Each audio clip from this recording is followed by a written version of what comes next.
very good runners, whatever else they need to do to survive a situation.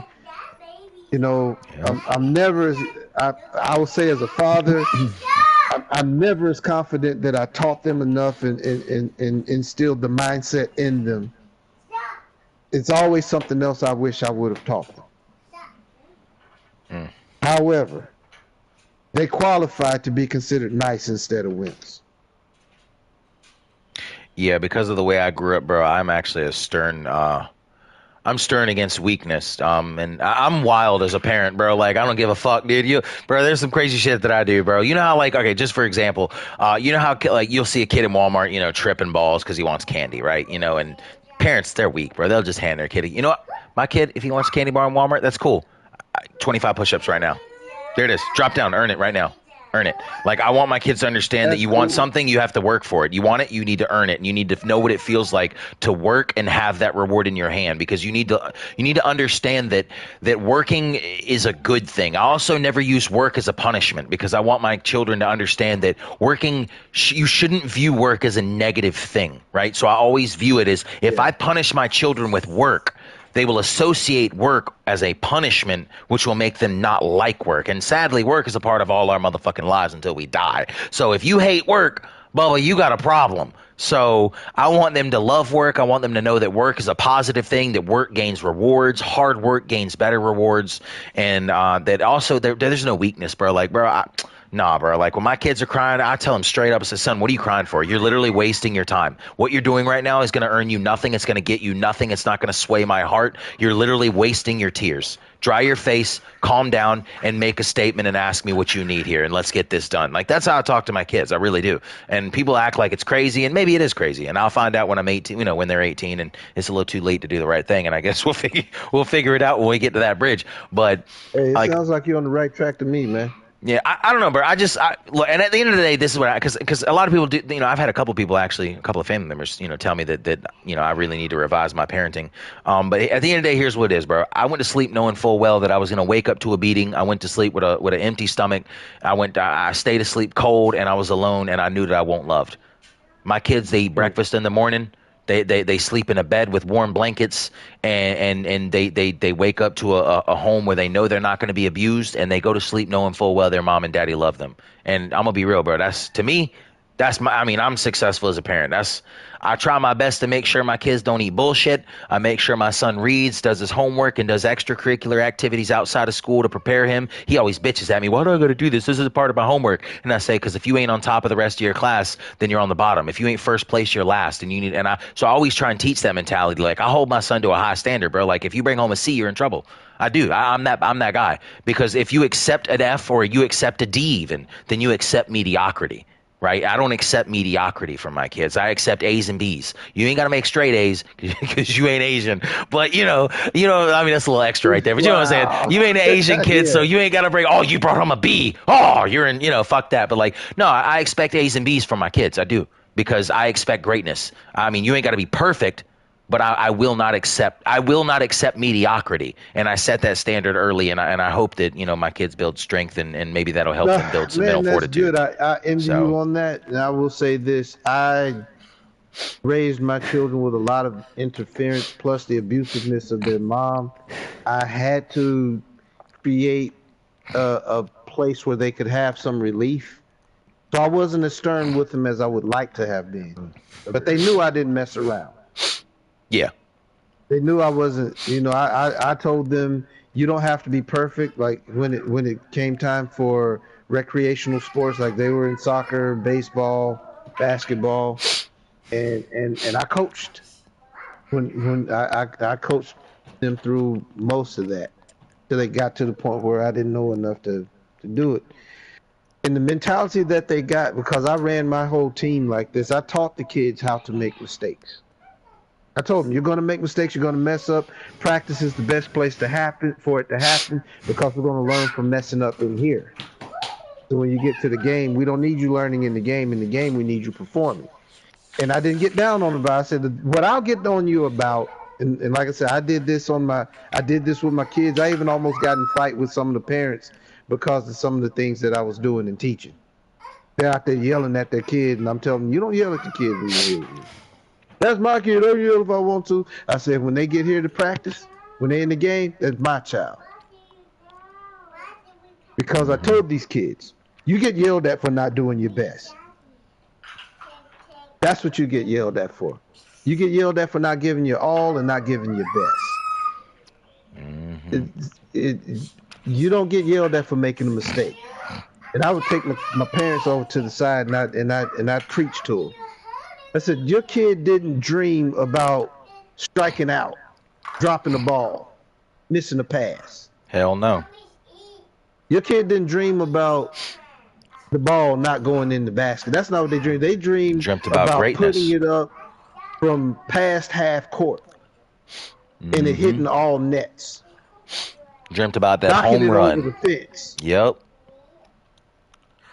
They dreamed about having to dive and roll while grabbing the ball mid-flip and coming up with it and throwing the runner who was on his way to second base out at first from left field.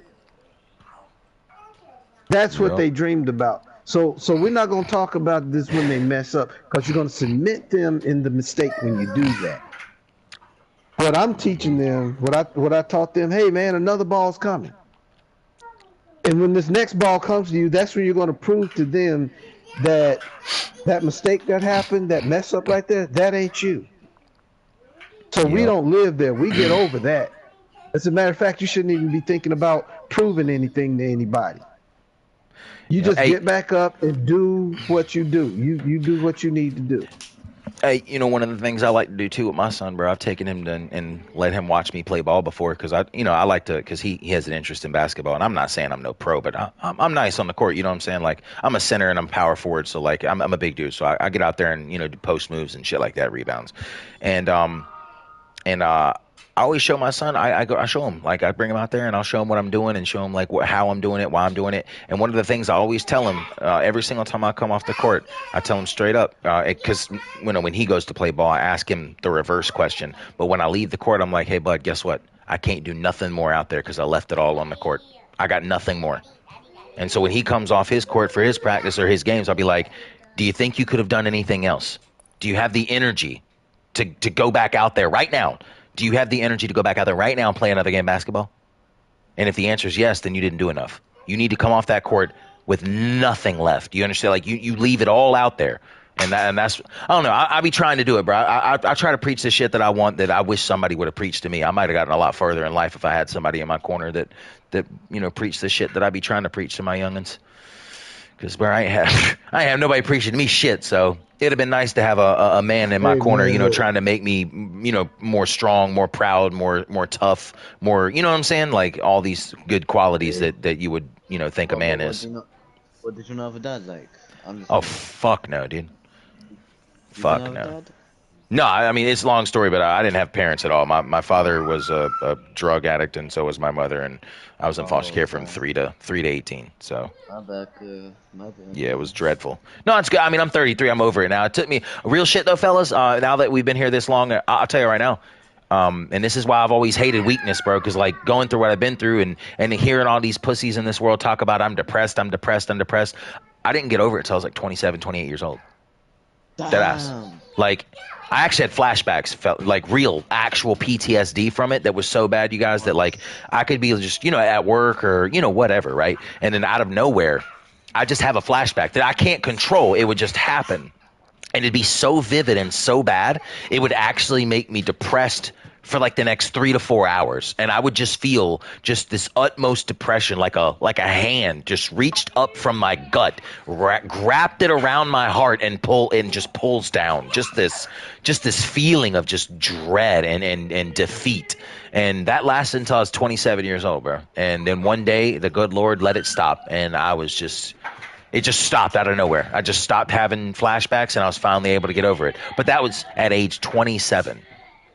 And I've had to live with that all my adult life. And so it's been rough, dude. And I didn't take medicine because I believe that God wouldn't give me no mountain I couldn't climb. I'm not going to sit here and pretend like I'm some amazing Christian, but I believe in the Lord. And, I believe that, he ain't going to really do shit. He ain't going to put nothing in front of you that you ain't able to get through. And judging by all the things that I'd already been through, I knew that wasn't a mountain I couldn't climb. You know what I'm saying? So I'm just excited that I'm done with it, and I hope my kids have the same mental fortitude. I mean, one day Hey, that I'm where they happy can get for you through. too, man. Because after you told us this stuff that you went through, dude, Bro, man, bro, it's so bad, bro. I can't to this to day I me, can't eat you're a cabbage, bro. rich person, man. Like, To me, you're a rich person. Okay, my son, this with my boys. This might seem asinine. I'm talking, but they go to school with some rich, spoiled kids. But at the oh school, boy. they pump the mentality to give back to people and be thankful for what you have.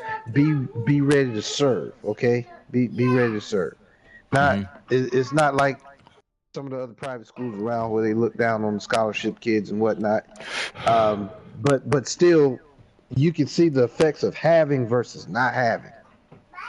And Yeah. what these kids get amazed at, like they take it for granted that everybody's life is like theirs. Everybody has everything they need, and if they don't have what they need, it's gonna come just by touching a few icons on your phone. Mm. I mean, they don't look down on us when they see me pull up in my raggedy truck. They come over there. Hey, so and so's dad. Hey, how you doing? And all that. I'm the crazy dad that sits out in the bleachers and cheers for everybody on the team and saying crazy stuff because their parents don't cheer for them. They're too dignified. But The fuck? That's what the kids want. Alabama. hey, man, look, I've gone to No, I'm just baseball asking. No, games, I was just basketball asking. I'm games, sorry. football games. They're Hey, he freaking wasn't quiet. upset about that. He's actually from. Ain't you from No, Mississippi? Yes. Yeah, he's from Mississippi. Can you hear the other guy? He had asked you where you were from. That's all I Oh asked. no, I Sorry. didn't hear you. Oh, he didn't. Yeah, bro, we're chilling here, bro. You're good. We ain't. Yeah, he probably just didn't hear I'm you. happy to play. I just want to play. I don't care when. I was just curious. Oh yeah, we're actually Very not upset playing. We've about just no been reason. having. Yeah, we just been having interesting political. I mean, I titled the Hey, group I'm title happy to as. talk. Yeah. That's Yeah, cool. for sure. Yeah, it's no animosity Yeah, here, I'm in bro. We're good. Virginia. I'm in Virginia, just so you know. Country road. we these these these kids, man. Like if you want to talk about people who are rich, there's this one guy who was on the basketball team with my oldest boy in seventh grade, in the eighth grade, ninth grade. He decided he didn't want to play basketball anymore, and he was good, man. He could nail a shot from half court on a regular. Why was he able to do that? His parents built a full court basketball, the full court inside their home. That's And ridiculous. when he decided that he didn't want to play basketball anymore, they sold the house. Bro, let me tell you something. If my kid had me build a motherfucking full court basketball shit in our crib, I don't give a fuck. You're playing basketball. That's, bro, you are tripping, bro. I done spent $50,000 in this bitch doing this, and God knows if you can fit a full court basketball court in your crib, only God knows how much the crib costs. Ain't no fucking way, bitch. You were learning how to play ball today. You can, bro, when you a grown ass man, you can get out that shit. You gonna be playing basketball all the way through high school. Fuck that. And hey, I'm there with you. Holy I'm shit. I am there with you, but I'm just Or saying, you can man, take your ass in there and start pulling up the hardwood by your motherfucking self. Learn a good day's hard work and you'll be in there for a year. Because you're going to Hey, replace that shit too. man, you got a lot of kids who just that's how they roll. Yeah, well, you got a lot of parents who allow them to roll that way. Change my mind. Fuck that. I believe that a child only acts within the parents' means of allowing them to act that way. I truly believe that, man. I really do. Even coming from where I come, Oh, bro. Like, I'm if telling you you, allow your kid, you set standards. You feel me? Like you set standards, right? Like, I follow you on that, but that's it. now I'm to the kids. I'm friends with their parents. I'm friends with him as much as a person in my financial situation could be friends with people like that. But it's all sincere. It's all sincere. That kid was one of the people who showed me the most respect out of everybody. I've never seen him speak disrespectfully to anyone. Hmm. and he was a peak performer. Whatever he did, football, quarterback. Man, he could nail the ball. He could drill you on the diagonal from 60 yards out. Mm. Mm. I saw him run Oh down a boy. kid. He was on the opposite side of the field. The other kid had like a 10-yard head start running the sideline, the opposite sideline. He ran that kid down. Mm. He ran down a running back to tackle him, playing both sides of the ball. He's quarterback and defensive back. Mm. Still, but I'm still with you. I just wanted to put out that he's a respectful, hardworking person. Oh yeah, no, yeah, I got you. Well, fuck, fellas. Listen, I have been streaming politics and conversations for 4 hours and 36 minutes. So I'm gonna hop off. I got nothing but love for y'all. I appreciate y'all's conversations. For real, for real. Same with you, But man. much love to I'm you. glad to I'm about find to hop somebody out of like here. you that I can disagree and agree with. Bro, yeah, man, that's how I always that's how I hope it could be, man. I mean, like I said, Yeah. just because you disagree with somebody, I don't mean you gotta hate them. You know what I'm saying? Oh yeah. All right, look.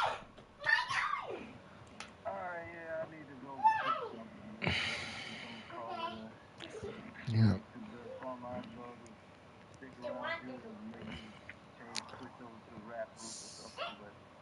Not a rap group. Hell yeah. Oh shit. Before I go, I will depart this. The stereotype about white people in cooking, that shit is bullshit. And I make the best collard greens you ever had in your life. Can I give you my collard green recipe right now? I want you to try this shit, bro. I promise you. Dead ass. And it is what it is, because, bro, I ate the Mitches yesterday, bro. Oh, my God. What are collard greens? What? He's from the north, right? You don't know tell what me you're collard not from greens the are? south. No, I don't know what that is. Where do you live? What? Where do you Hey, live? don't give us a. What state do you live in?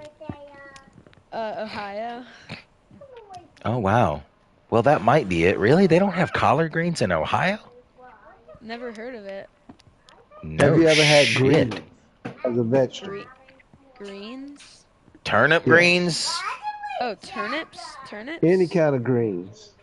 Yeah, like broccoli and lettuce and. What do you Okay. mean? No, you are definitely not from the south. That might be an No, Ohio no. thing. Hey, all right, listen, Well, I'm gonna tell you this. I'm gonna tell you. Check this. I would normally use a turkey neck, but if you don't have one, ham hock and a slab of fatback as your meats for the seasoning. The fatback is so salty you don't have to add salt to these. A thing of chicken broth, 50-50, chicken broth and water. Fresh collards. You pull them from the stems, all right, fresh. So it's fatback, ham hock, 50-50 water and chicken broth. Steam that for 3 hours. It'll blow your mind. And then if you need to add any seasoning, you can add a hair of chili powder to it. Telling you, it's perfection. I might try that. You should. It's Especially heavenly. the half chicken broth, half water thing. It makes it. It really does. It actually makes it. And with the fatback as one of the meats, you literally don't have to add anything to it because that's all the salt you'll need for the dish. I'll use a smoked turkey leg or Yeah, turkey neck is usually what I use, but if, who the fuck's got turkey necks lying around? So on Thanksgiving, I use the turkey neck. If it ain't Thanksgiving, I use a ham hock. Oh, see, you gotta go to you gotta go to the grocery store in the hood, man. They sell smoked turkey neck. Oh, really? Actually, have them in Walmart here though. They don't sell that here. It's probably a Mississippi thing, but yeah, you can get smoked turkey neck in the grocery store, Kroger, Walmart. No shit. Yeah, I only ever get access to that in Thanksgiving when I pull it out of the turkey. No shit. That's cool. Huh. Yeah. But hey, man, I'm gonna let you go. Yeah. Fuck yeah, dude. Sounds like a plan.